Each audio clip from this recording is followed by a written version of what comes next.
السلام عليكم ورحمة الله تعالى وبركاته. مرحبا بكم معايا في هذا الفيديو مع وصفة جديدة.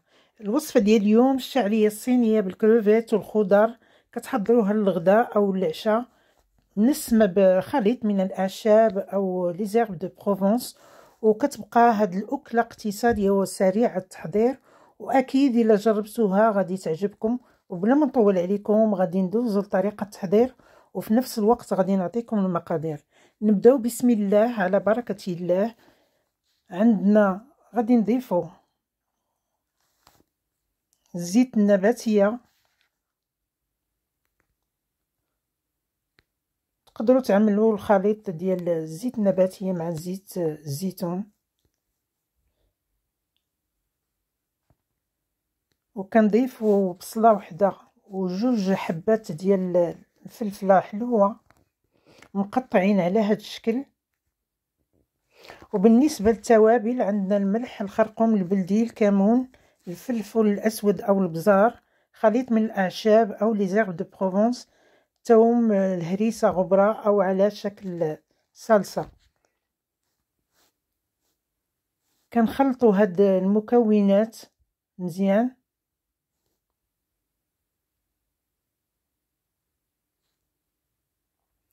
وكيكون على نار مهيلة.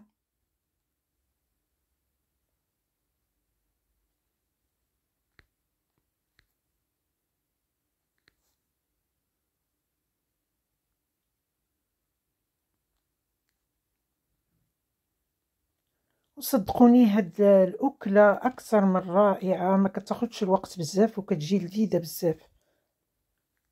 غادي نغطيوها ونخليوها تشحر فوق النار.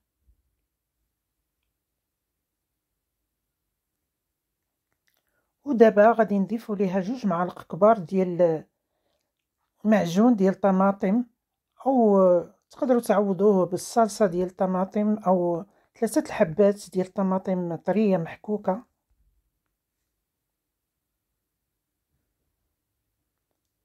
داكشي اللي متوفر عندكم في المنزل.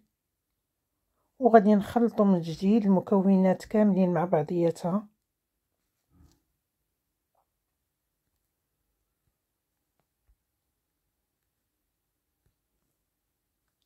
وباش نخفوا الصلصه ديالنا غادي نضيفوا واحد نصف كأس ديال الماء.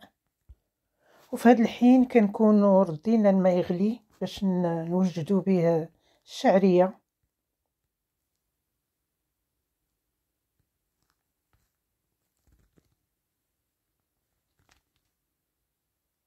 وكيف ما كتشوفوا معايا هاد الوصفه سريعه التحضير، ما كتاخذش لينا الوقت بزاف.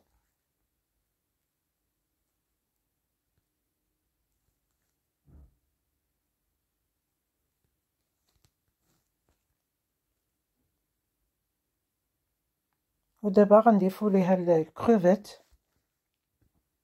نقدروا نعوضوه بشرائح ديال الدجاج او السمك او داكشي اللي موجود عندكم، او بالطون.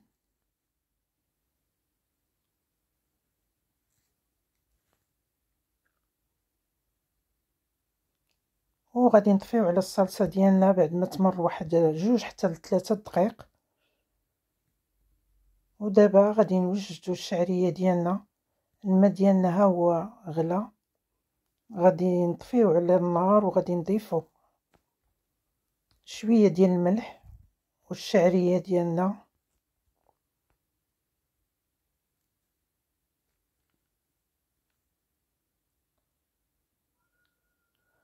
وغادي نغطيوها ونخليوها واحد 2 دقائق عاد نصفيوها.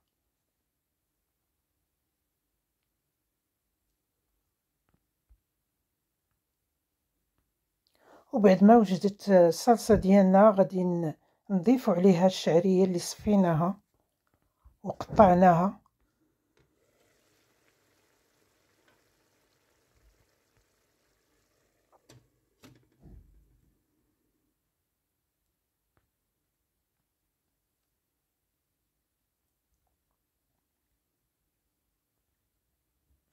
وغادي نخلطوها، وهذه هي النتيجة النهائية. كتجي الأكلة رائعة شكلا ومذاقا. وكنتمنى الوصفه تنال الاعجاب ديالكم، وكما العاده اللي دخل القناه ديالي اول مره ما تنساوش تعملوا الاشتراك واللايك وتبارطاجيو الاصدقاء والاحباب ديالكم. والسلام عليكم ورحمه الله تعالى وبركاته.